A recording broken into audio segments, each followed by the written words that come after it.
what today is.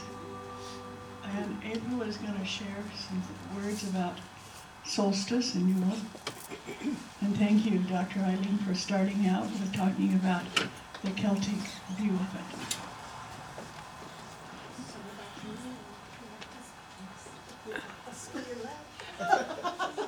Don't encourage them. Yeah, now they want you to come sit. No, there's always the rowdy side. I know. Always. Guilty as charged. Happy Yule, everyone. Hey, happy Yule. So, I'm grateful to follow the meditation. I'll put those back. I'm grateful to follow the meditation because just about everything I was going to share didn't include the piece about stillness, and that's a significant part about this time of year. It's like in the pagan tradition, we are connected to Gaia. She is us and we are her. So when she gets quiet and still and life kind of goes quiet, there's still activity underground, but it's got a reverence to allowing for that space of renewal and preparation. It's like pregnancy. You know, it's like waiting for what's yet to come. There needs to be a time for the manifestation in the unseen part of life. And so that's really the essence of this time for the pagan tradition. But there's a lot of lore and there's a lot of meaning to this time of year that I wanted to share with you. So Yule is one of the 8 high holy days or Sabbats of the pagan wheel of the year. And it means feast at winter solstice. And it's kind of the word Yule comes from the northern European area. The tradition was celebrated all over Europe. In southern Europe, the Roman state religion, called it Saturnalia and celebrated, and it was about joy and festivities. But the reason it's so significant in so many ways is because it's the shortest day of the year, the shortest day of the year and the longest night. And in some places on the planet, that means only 6 hours of daylight. In Scandinavia, they only have 6 hours of daylight. So darkness would come upon the land, and in times of old, it really impacted living. It was cold, it was light, and life could be sensed as fearful. So some of the pagan traditions were based on protecting themselves. Some of them were preparing for a time together when they couldn't work in the fields, so what else is there to do but to get together with each other and create community? So it's almost like making up for all the time that they had to focus on the fields and not on community. They got a chance to come together. So it was very much a welcome day as it marked the midway through winter and a recognition that the ending of the dark time had come and now light will return. Although darkness was ahead, folks could rest assured that the sun's strength was on the increase and darkness was now waning. Now I Googled last night, how much light more do we have today than yesterday? And they said it was by seconds. And it was like, wow, how did they, back in times of old, figure this all out? I mean, it's pretty amazing. For me, it's magical. Sundial.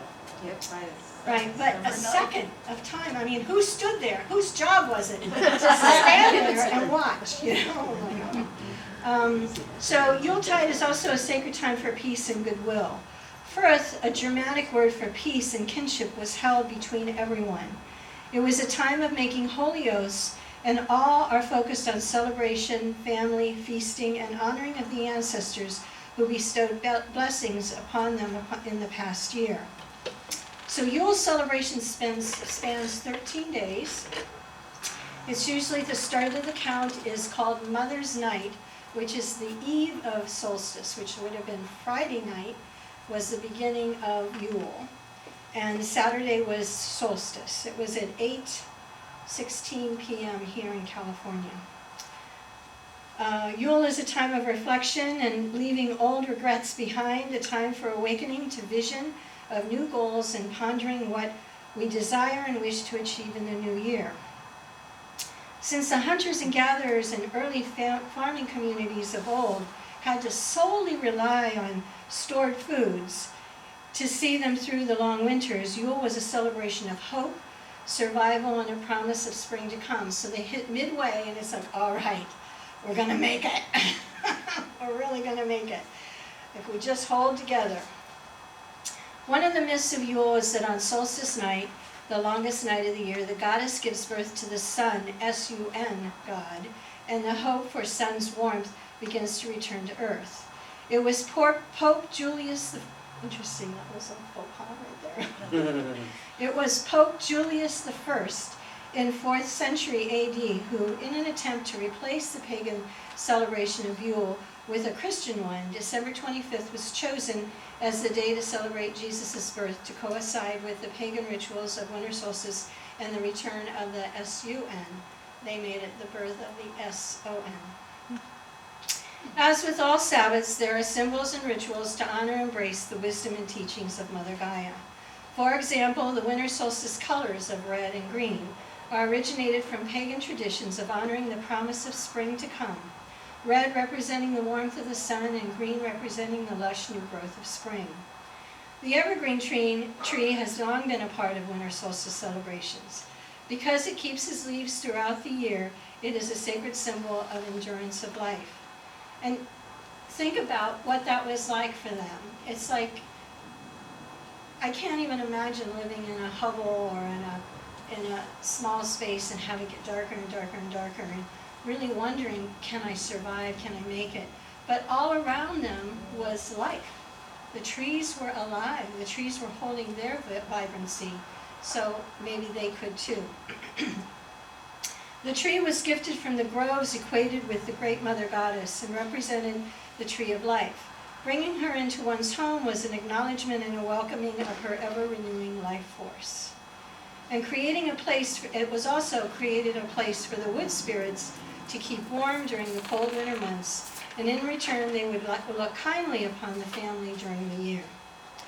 Foodstuffs such as apples and cinnamon sticks were hung on the branches so the spirits would not go hungry. Bells were hung on branches so that their twinkling could announce the spirit's presence.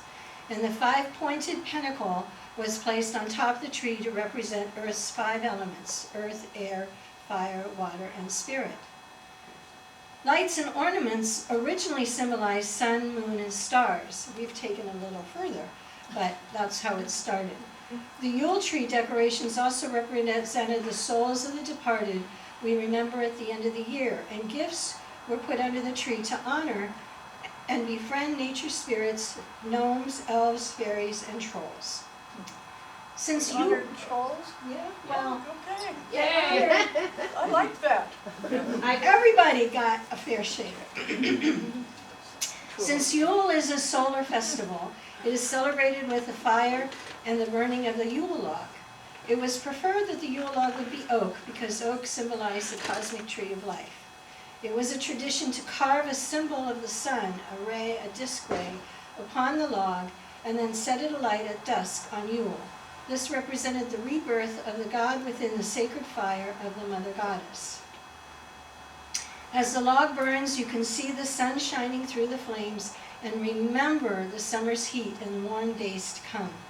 This is all about hope and promise and possibilities. It was like holding it together. We can hold it together. Another tradition used in Yule ceremonies was ringing bells at winter solstice to awaken the sun to return, to call forth its warmth and bring new life back to earth. Lighting candles was also an important tradition on one's hearth to bring forth happiness and wealth for the new year, especially bayberry candles. It was said a bayberry candle burned to the socket puts luck in the home, food in the larder, and gold in one's pocket. Gold in your pocket. Mistletoe is a very magical plant and referred to as the golden bough. It was known to possess great healing powers. It had symbolic life-giving essence and offered immortality to those who handled it at Yule. In Scandinavia, mistletoe was considered a plant of peace and carried the myth that if enemies met by chance beneath the mistletoe in the forest, they had to lay down their arms and maintain a truce until the next day. And in the Germanic tribes, they believed that everyone who passed under mistletoe was kissed by Freya, the goddess of fertility. And then there's Santa. Santa's origins go back to the Neolithic hunter-gatherer clans living 10,000 years ago. He was first the god of Pan, the all-encompassing spirit of nature. He represented the duality of the world, life, death, creation, destruction, and light and dark. There are many, many myths about Santa. The Scandinavian Santa was a little old elf who gave away gifts riding behind a white horse. Santa flew from the North Lapland, and his gifts were gifts of spirit made from material. He was also known as the all-knowing shaman, and he knew if you were bad or good because he understood the karmic laws. He wore colors of the triple goddess. Maiden was for white of innocence, mother was red of fertility, and the crone black of wisdom and mystery. Among the early Germanic tribes, one of their major deities was Odin, the ruler of Asgard. Odin was often depicted as leading a hunting party through the skies, during which he rode on an 8-legged horse, which some scholars believe was what became the legend of Santa's reindeers. During winter, children placed their boots near the chimney, filled their boots with carrots and straw as a gift to Odin's steed. Odin rewarded the little ones by leaving gifts in their boots. Frau Holly, who is on our altar over there, was a Scandinavian Yule goddess. She is the feminine spirit of the woods and plants and was honored as the sacred embodiment of earth and land itself. She is associated with many of the evergreen plants, including mistletoe and holly. She is also associated with fertility and rebirth. Typically, she is seen as the goddess of hearth and home. Now, holly was one of those interesting plants, as just like at Hallowmas, when people made jack-o'-lanterns to scare away the evil spirits. Holly was very significant to bring in your home because of its thorny edges. It was believed it would catch any evil spirits that would come into your home. And so there was a balancing of how to be safe emotionally and spiritually, and how to stay in hope and promise for the new year. So, as you can see, Yule has several important objectives: to go deep within for the faith to weather the winter cold and create happiness in the new year, to celebrate the promise of spring and rebirth yet to come, and to welcome the sun's warmth back to the earth. Blessed be and happy Yule, everyone. Yay! What is the first song you want us to sing? Santa Claus is coming to town. Okay, well, we now know how Santa came about, okay? And you all that should have a songbook, and they're in your alphabetic order.